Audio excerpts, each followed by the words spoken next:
Hello everyone, welcome to mirror notes. இன்றைக்கி உலகம் பூரா ஒரு மிகப்பெரிய ப்ராப்ளத்தை சந்திச்சிட்ருக்கோம்.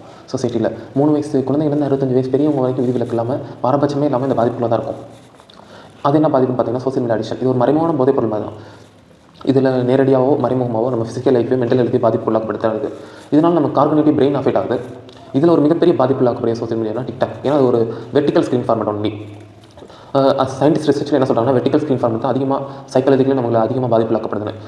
இன்ஸ்டாகிராம் ரீல்ஸாக இருக்கட்டும், யூடியூப் சாங்ஸ். யூடியூப்பை பொறுத்த வரைக்கும் என்டர்டைன்மெண்ட் இருக்குது, எஜுகேஷன் இருக்குது. இது அவங்கவுங்களுக்கு என்னென்ன தேவையோ அதை தானாக புஷ் பண்ணும்.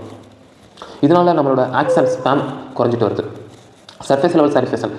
அதனால் என்னென்னா ஒரு 30 செகண்ட்குள்ளே ஒரு வீடியோ பார்க்குறோம், அதில் நமக்கு ஒரு டோபமைன் கிடைக்குது. அதனால் நமக்கு மியூசிக் ரீதியாக கலர்ஸ் நிறையா விதமான இது இன்ஃப்ளூயன்ஸ் பண்ணி நமக்கு கிடைக்குது. அதனால் நமக்கு என்னென்னா ரியாலிட்டியை தொலைச்சிட்ருக்கோம். ஒரு புக் படிக்க முடியல, ஒரு கிளாஸில் 1 ஹவர் உட்கார முடியல, 10 தடவை ஃபோன் எடுத்து பார்க்குறோம். ஒரு நாளைக்கு ஒரு 2000 தடவைக்கு மேலே ஃபோன் யூஸ் பண்ணிட்டு இருக்கோம்.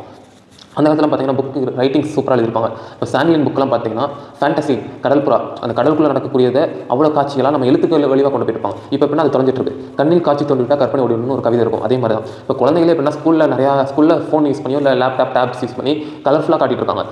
கற்பனை பொறுத்த வரைக்கும் எல்லாரும் தனித்தனியாக இருக்கும். பட் நீங்கள் ஒரே இது காட்டும் போது அதோட நின்று போயிடும். கற்பனை திறன் குறைஞ்சிட்டா நம்மளோட கிரிட்டிக்கல் திங்கிங் எல்லாமே குறைஞ்சிட்டு இருக்கும். இப்போ நம்மளால் ஒரு புக்கை ஃபுல்லாக படிக்க முடியல. ஒரு படத்தில் கூட ஒரு 3 மணி நேரம் படம் யாரும் பார்க்க மாட்டாங்க. அதுக்குள்ளே 10 தடவை ஃபோன் எடுத்து பார்க்குறோம். சில நேரம் வெளியே போயிட்டு வந்துடும். ஒரு சினிமாவில் கூட நம்ம ஒரு 3.5 மணி நேரம் படம்லாம் இப்போ அவ்வளோவா விரும்பி பார்க்குறது கூட இல்லை. இப்போ இந்த டிக்டாக் பொறுத்த வரைக்கும் சைனாவை பொறுத்த வரைக்கும் எஜுகேஷன் சமமாக பண்ணிட்டு இருக்கதா சொல்கிறாங்க. பட் வேறு நாடுகளில் வேறு விதமான கண்டென்ட்டாக பூஸ்ட் பண்ணிட்டு இருக்கு. இப்போ நம்ம வெளியே போனால் கூட எங்கே பார்த்தாலும் ஒரு செல்ஃபி தான் எடுக்க விரும்புகிறோம். இப்போ ஒரு அந்த இடத்த ரசிக்கிறது இல்லை, அந்த இடத்துல போய் ஒரு மூமெண்ட் என்ஜாய் பண்ணுறதில்ல. இதுக்கு மேலே ஒரு கதை கேள்விப்பட்டிருக்கேன். ஒரு மிகப்பெரிய கேமராமேன் அண்டார்டிகாவில் பல வருஷத்துக்கு ஒரு தடவை தான் நீங்களும் ஒரு வானிலை அதிசயம் அதை புகைப்படம் எடுக்கலாம்னு போகிறாரு. போயிட்டு அங்கே கேமரா ஆன் பண்ண மறந்துட்டாரு. ஏன்னு கேட்டால் அந்த காட்சி நான் மட்டும் தான் கண்ணில் பதிவு பண்ணியிருக்கேன், எனக்கு அடுத்து யாரும் அதை பார்க்கக்கூடாது. அது வந்து அதை நான் எனக்குள்ளே ரியலைஸ் பண்ணிக்கேன்னு சொன்னார். பட் நம்ம இங்கே எப்படி இருக்கோம், எங்கே போனாலும் ஃபஸ்ட்டு ஒரு செல்ஃபி எடுக்கிறோம், அதுக்கடுத்து அங்கே ஒரு ஃபங்க்ஷன் போனால் ஒரு செல்ஃபி, ஒரு இடத்துக்கு போனால் ஒரு செல்ஃபி, வெறும் கேமராக்குள்ளேயே வாழ்ந்துட்டு இருக்கோம்.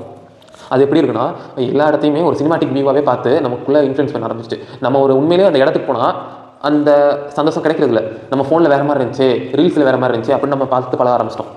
இதனால் நம்ம வீட்டில் கூட இப்போ எப்படின்னா ஒரு 4 பேர் வந்தாலுமே ஆளாளுக்கு ஒரு முறையில் ஃபோன் எடுத்துட்டு தான் நம்ம உட்கார ஆரம்பிக்கிறோம். அந்த ஃபோனுக்குள்ளே தான் வாழ்கிறோம், நமக்குள்ளே பேசிக்கிறது இல்லை. இப்போ ஒரு ஃபங்க்ஷன் போனாலுமே நம்ம ஒரு 4 பேர் கூட பேச விலகுறோம், ரியாலிட்டி கண்டு பயப்படுறோம். ஃபோனில் ஒரு 10 பேர்கிட்ட கூட கத்தி பேசுவீங்க, நேரில் பேச முடியுதா? நம்ம ஒரு பயத்துக்குள்ளாக்கப்பட்டு விலகிட்டு இருக்கோம். ரியாலிட்டியை பார்த்தா நம்ம ஃபியர் ஆகிட்டு ஒரு பார்க் போகிறதில்ல, ஒரு 4 பேர்கிட்ட பேசுறதில்ல, மனிதர்களோட பழகிறதில்ல. இதை நம்ம தொலைச்சிட்டே வந்துட்டு இருக்கோம். ஃபுல்லாக எல்லா நியூஸும் தெரியும், அப்டேட்டாக இருக்குது, இன்ஃபர்மேஷனாக இருக்குன்னு சொல்லிட்டு இருக்கோம். அவ்வளோ இன்ஃபர்மேஷன் தெரிஞ்சு நமக்கு என்ன பண்ண போகிறோம்? நம்ம சர்வேலுக்கு என்ன தேவையோ அந்த இன்ஃபர்மேஷன் தான் நமக்கு தேவை. நம்ம நிலப்பரப்பில் நமக்கு என்னென்ன அன்றாட வாழ்வியல் தேவையான இன்ஃபர்மேஷன் தான் நமக்கு வந்து மேண்டரி. தேவையான இன்ஃபர்மேஷன்லாம் நமக்கு தேவையே இல்லை. இப்போ எப்படின்னா அதோட ஒரு மிகப்பெரிய ப்ராப்ளம் என்னன்னா சோசியல் மீடியாவில் இப்போ நிறைய பேர் அவங்களோட ப்ரைவேட் லைஃப்பை காட்டிட்டு இருக்காங்க. ஹியூமன் சைக்காலஜி எப்படின்னா நம்ம மற்றவங்களை பார்த்து வாழ்றது நமக்குள்ளே இருந்திருக்கு. நம்ம கம்பேரிசன் 8th வீட்டுக்காரனோட இருந்துச்சு, பக்கத்து வீட்டுக்காரனோட இருந்துச்சு. இப்போ யாருனே தெரியாத ஒரு இன்ஃப்ளூயன்ஸரோட இருக்குது, எந்த நாட்டில் இருக்கேன் எங்கே இருக்கானே தெரிய மாட்டேது. தெரியாமல் நமக்குள்ளே ஒரு கம்பேர் பண்ணி அதுக்குள்ளே ஒரு ஜெலஸ் ஆகிட்டு இருக்கோம். இதனால் நம்ம எப்படின்னா நம்மளோட அன்றாட லைஃப் பாதிப்பட்டிருக்கு. இப்போ எப்படின்னா அவங்க ப்ரைவேட் லைஃப்லாம் காட்டிட்டு இருக்காங்க. அதை பார்த்துட்டு அவங்களே சஃபர் ஆகிட்டு இருக்காங்க. ஏதோ ஒரு இன்ஃப்ளூயன்ஸ் ஏதோ ஒரு இதை சொல்கிறத பார்த்துட்டு அதோட அவங்களோட பிராண்டையோ இல்லை ப்ரொமோட் பண்ணிட்டோ இல்லை அவங்களோ ஏதோ ஒரு ப்ராடக்ட்டை விற்றுட்டு இருக்காங்க. யாருன்னே தெரியாத ஒரு ஆள் இதுக்கு முன்னாடி ஒரு ஹீரோ ஒரு பிராண்டை விற்றாங்கன்னா அவங்களுக்கு ஒரு தார்மீக கடமை இருக்குது. ஏன்னா அவங்க ஒரு மார்க்கெட் வேல்யூ இருக்குது, மக்களுக்கு நல்லதை மட்டுமே கொடுக்குன்ற இது நேரடியாகவும் மறைமுகமாக இருந்துட்டு தான் இருக்கும். ஏன்னா அவங்களுக்கு வந்து ஒரு மிகப்பெரிய வியாபாரம் இருக்குது. இப்போ யாருனே தெரியாத ஒரு இன்ஃப்ளூயன்ஸ் 4 ப்ராடக்ட்டை நம்ம தள்ள கட்டிட்டு வாட்டி போயிருக்கேன், நமக்கே தெரியாமல் அதை வாங்கிட்டு இருக்கோம். இப்போல்லாம் நம்மளோட லைஃப் போயிட்டுருக்கு. அவ்வளோ இன்ஃபர்மேஷனாக இருக்கேன், அப்டேட்டாக இருக்கேன், நான் எல்லாமே உலகத்தில் இருக்க எல்லா விஷயம் தெரியுது. அவ்வளோ இன்ஃபர்மேஷன் அப்டேட்லாம் எதுக்கு? நம்ம சர்வைவலுக்கு எது தேவையோ அது மட்டும் தான் நமக்கு தேவை.